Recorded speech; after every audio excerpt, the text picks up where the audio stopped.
This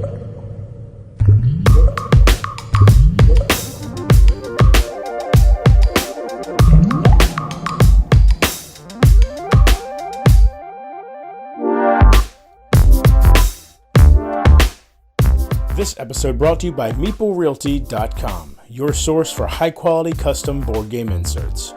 Meeple Realty, think inside the box. Welcome to Board Online, Board Offline. Today we're filming a how-to-play video for Steal This Game, which is a very small little postcard-sized game, really, from LudiCreations. So, without anything else, let's get right to the table and learn how to play. In this two-player game, one player is an exhibitor at a board game trade fair trying to earn money, while the other player is a thief trying to steal that hard-earned money. The thief will spend the game attempting to locate and steal the money, which is located in one of 4 cash boxes, while the exhibitor will be trying to protect that money. To set up the game, first players will need to provide their own pair of 6-sided dice. Here you can see I've taken 2 dice from Dead of Winter.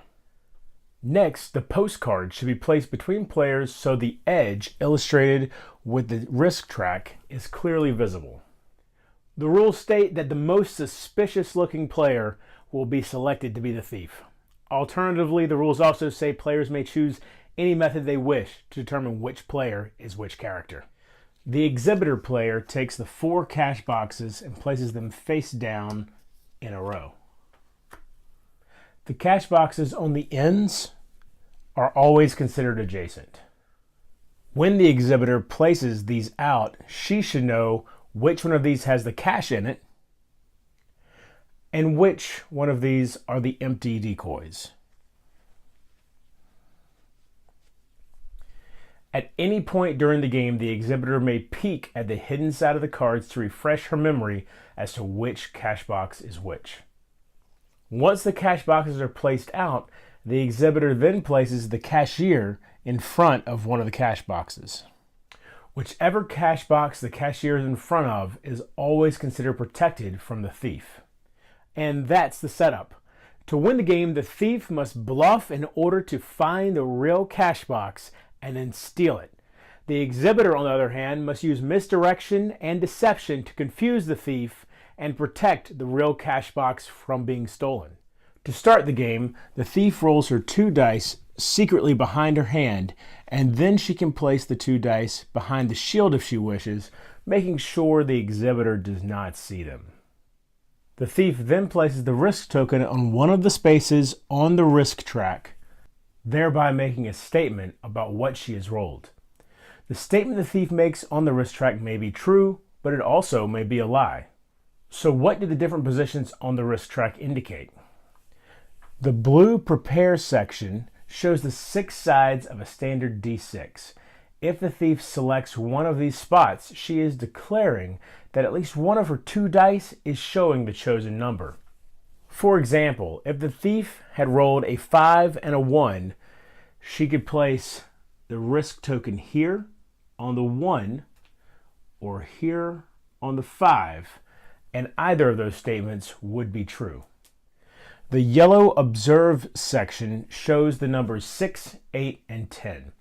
By choosing one of these spaces, the thief is declaring that the sum of the dice is at least as high as the number on the space. For example, if the thief had rolled a 6 and a 4, which equals 10, then she could place the risk token here. However, she could also have placed the risk token on the 8 or the 6, and that statement would still be true as well, because the yellow observe section just indicates that the sum of the 2 dice is at least as high as the number the risk token is on. The orange hit location indicates that the thief is saying that she has rolled the same number on both dice.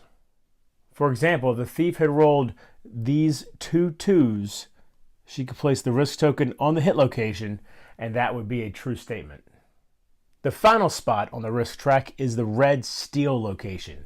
When the thief selects this spot, she immediately steals a cash box, which ends the game. If the thief declared they would prepare, observe, or hit, the next move belongs to the exhibitor. and she must declare if she believes the thief is truthful or lying. If the exhibitor believes the thief is telling the truth, then the thief performs one of two possible actions. The thief may either look at one of the unprotected cash boxes, or the thief may move the cashier to an adjacent cash box. After the thief takes one of those two actions, the exhibitor is now allowed to move the cashier one space as well if she wishes. However, if the thief moved the cashier as her action, then the exhibitor may not reverse that movement. So, let's say the cashier was here and the thief moved her here. If the exhibitor did want to move her, the only option would be to move her to the adjacent box at the end of the row. Alternatively, if the thief had looked at one of these three cash boxes, then the exhibitor could move the cashier to either of the two adjacent cash boxes if she wished. If, on the other hand, the exhibitor declares the thief is lying, then the thief reveals her dice, which will result in two possible outcomes. If the thief was telling the truth, then the exhibitor must discard one of the decoy cash boxes. That cash box is removed from the play area, leaving one fewer decoys on the board.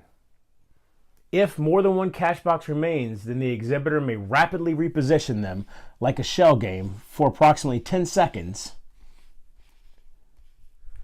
in an attempt to confuse the thief. After repositioning the boxes, the exhibitor may then place the cashier in front of whichever box she chooses.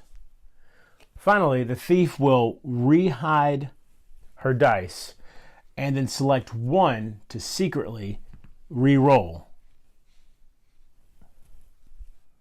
Let's move back a moment.